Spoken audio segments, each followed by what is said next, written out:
স্থাপত্য শৈলী সম্পর্কে প্রগাঢ় জ্ঞান না থাকলে এই ধরনের প্রাসাদ তৈরি খুব মুশকিল।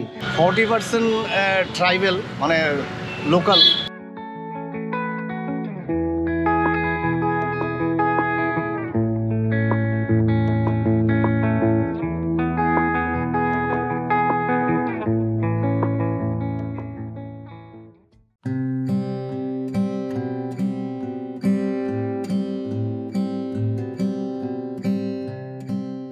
আগের পর্বে আমি আপনাদের মাত্র 260 টাকায় কিভাবে ট্রেনে আগরতলা যাওয়া যায় সেটি দেখিয়েছি।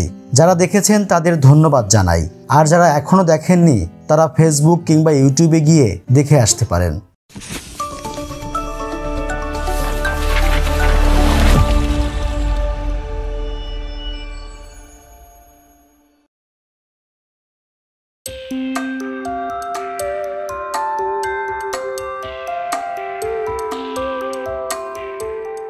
ভারতের ত্রিপুরা রাজ্যের রাজধানী আগরতলা। বাংলাদেশের আখাউড়া স্থলবন্দরে ইমিগ্রেশন শেষ করে ভারতে প্রবেশ করলেই আগরতলা শহর।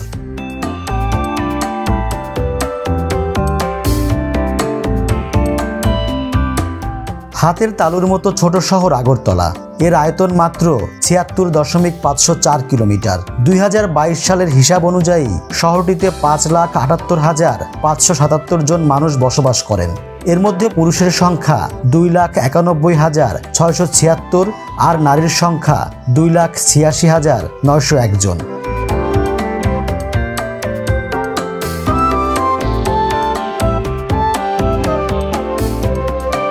মূলত আগর গাছ থেকেই এই ভূখণ্ডের নাম আগরতলা হয়েছে। প্রায় ৫০ বছর আগে পূর্ণ রাজ্যের মর্যাদা পায় ত্রিপুরা। ভারতের তৃতীয় ক্ষুদ্র রাজ্যটির রাজধানীর নগরায়নের ফলে দিনে দিনে এখানে আগর গাছের সংখ্যা কমতে থাকে।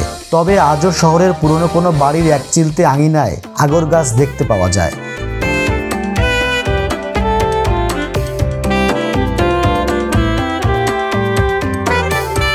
এবার চলুন আগরতলার ইতিহাসটা জেনে নেওয়া যাক।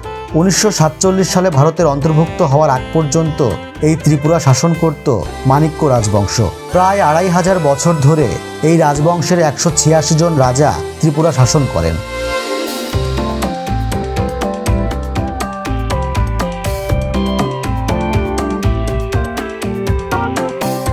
ত্রিপুরার সীমানা বিস্তৃত ছিল গারো পাহাড় থেকে বঙ্গোপসাগর পর্যন্ত।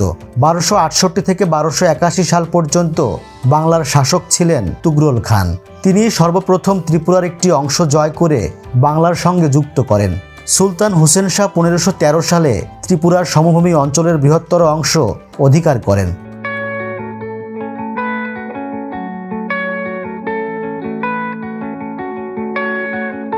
বাংলার মুঘল সুবেদার ইব্রাহিম খান ত্রিপুরাকে মুঘল সাম্রাজ্যের একটি করদ রাজ্যে পরিণত করেন। মুর্শিদ কুলি খানের শাসনকালে ত্রিপুরার সমভূমি অঞ্চলের নতুন নামকরণ হয় রওশনাবাদ পরগনা। ত্রিপুরার আজকে অঞ্চলটির জমিদার ঘোষণা করা হয়।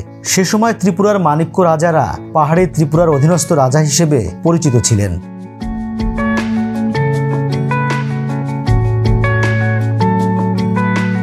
বর্তমান বাংলাদেশের হবিগঞ্জ, ব্রাহ্মণবাড়িয়া, কুমিল্লা ও ফেনী জেলার সমন্বয়ে গঠিত হয় এই রওশনাবাদ পরগনা। কুমিল্লা ছিল রাজার জমিদারির সদর দফতর। ১৭৯০ সালে গঠিত নতুন ত্রিপুরা জেলার মূল অংশ ছিল ত্রিপুরা রাজার জমিদারি এলাকা।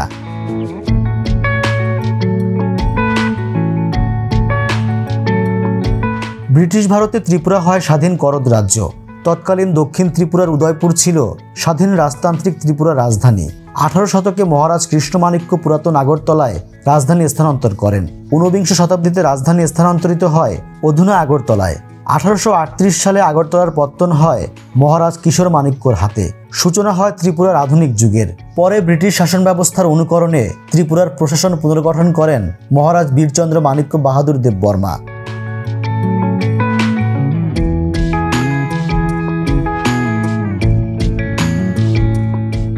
মহারাজরা আগরতলা শাসনের সময় একাধিক স্থাপনা নির্মাণ করেছেন। সেগুলো কালের সাক্ষী হয়ে আজও ঠায় দাঁড়িয়ে আছে। অর্থ, মেধা, মনন, চিন্তা, চেতনা, ঐতিহাসিক ভাবনা এবং বিশেষ করে স্থাপত্য শৈলী সম্পর্কে প্রগাঢ় জ্ঞান না থাকলে এই ধরনের প্রাসাদ তৈরি খুব মুশকিল। যে কোনো আমাদের দেশীয় রাজ্যগুলোতে 500-র বেশি, তো প্রায় 600 দেশীয় রাজ্য, তার মধ্যে আমরা অল্প কয়েকটি রাজপ্রাসাদকে বিশেষ করে গুরুত্ব দিয়ে থাকি।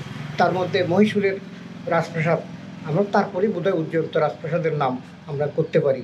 আগরতলা পরিষ্কার পরিচ্ছন্ন শহর। এখানকার রাস্তাগুলো বেশ চওড়া। ঢাকার মতো বাস চোখে পড়বে না, কানে এসে বিঁধবে না গাড়ির হর্নের শব্দ। অটো কিংবা ইজি বাইক যাতায়াতের প্রধান মাধ্যম। শুধু তাই নয়, এখানে কেউ ট্রাফিক আইন ভঙ্গ করেন না।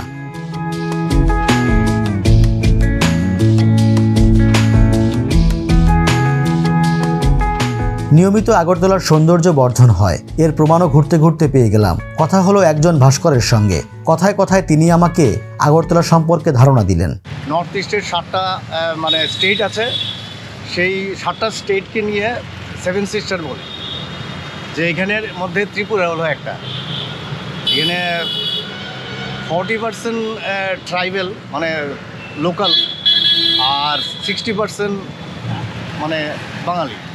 মানে ওই ট্রাইবেল এবং বাঙালিদের মিশ্রণেই ত্রিপুরাটা গঠন হয়েছে। পাহাড়ি এরিয়াতে বেশি ট্রাইবেল থাকে, আর টাউনের মধ্যে আপনি 80% আপনার বাঙালি আছে। তো ওই দুইটা মিশ্রণে আমাদের আগরতলাতে, বিশেষ করে ত্রিপুরাতে আমরা খুব পিসফুলি আছি। মানে কোনো অশুভ শক্তি এসে আমাদেরকে করে মানে ডিভাইড করতে পারে না।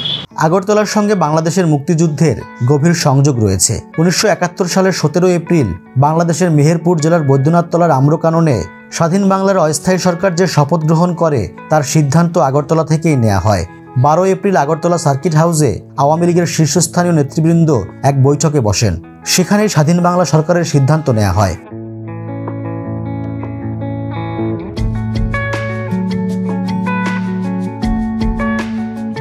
পাকিস্তান সরকার শেখ মুজিবুর রহমান সহ 35 বাঙালি সামরিক ও সিএসপি কর্মকর্তার বিরুদ্ধে একটি মামলা দায়ের করে, যা ইতিহাসে আগরতলা ষড়যন্ত্র মামলা নামে পরিচিত।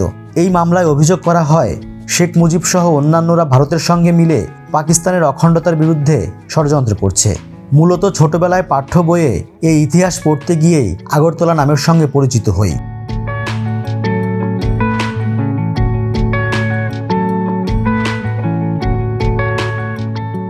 মুক্তিযুদ্ধের সময় ত্রিপুরাতে প্রচুর শরণার্থী ছিল। সে সময় রাজ্যটির মোট জনসংখ্যা ছিল 15 লাখ, আর বাংলাদেশি শরণার্থী ছিল 14 লাখের বেশি। দরিদ্র রাজ্য ত্রিপুরাবাসীর পক্ষে এত মানুষের খাবার, বাসস্থান, চিকিৎসা করা খুব কষ্টের ব্যাপার ছিল। তারপরেও ত্রিপুরাবাসী আন্তরিকতার সাথে বাংলাদেশিদের বুকে টেনে নিয়েছে, একসাথে খেয়েছে, একসাথে ঘুমিয়েছে।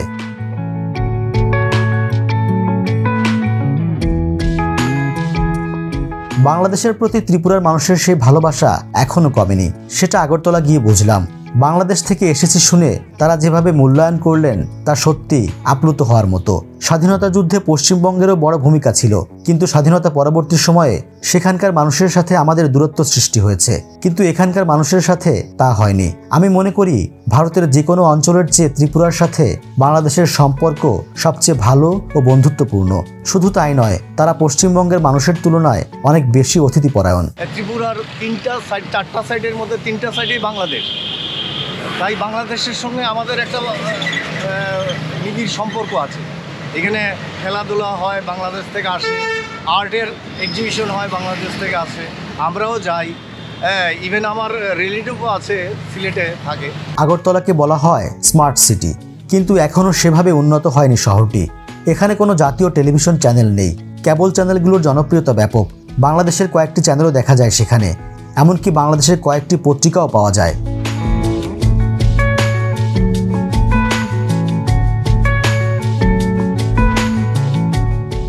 নিজস্ব চলচ্চিত্র থেকেও পিছিয়ে ত্রিপুরা রাজ্য। ভারতের অন্যান্য রাজ্যে যেমন নিজস্ব চলচ্চিত্র ইন্ডাস্ট্রি আছে, এখানে তেমনটা নেই।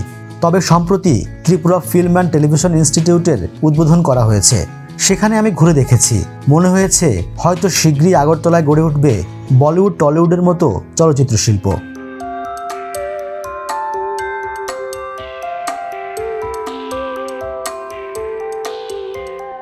আগরতলায় কোনো শিল্প কারখানা নেই, তাই এখানকার শিক্ষিত জনগোষ্ঠীর সবাই সরকারি চাকরির জন্য মুখিয়ে থাকেন। আর যারা সরকারি চাকরি পান না, তারা কোনো না কোনো ব্যবসা করেন কিংবা ভারতের অন্য প্রদেশে পাড়ি জমান চাকরির খোঁজে।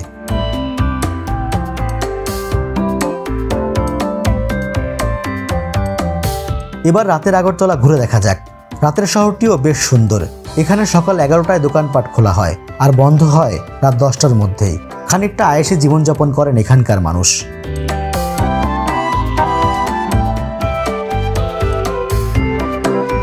দুই দিনের সফরে আগরতলা সেভাবে ঘুরে দেখা হয়নি, তাই অতৃপ্তি নিয়ে দেশে ফিরতে হয়েছে। তবে শহরটি আমাকে ক্রমাগত টানছে। হয়তো খুব তাড়াতাড়ি একটু বেশি সময় নিয়ে ঘুরে আসব চোখ জুড়ানো শহরটি থেকে।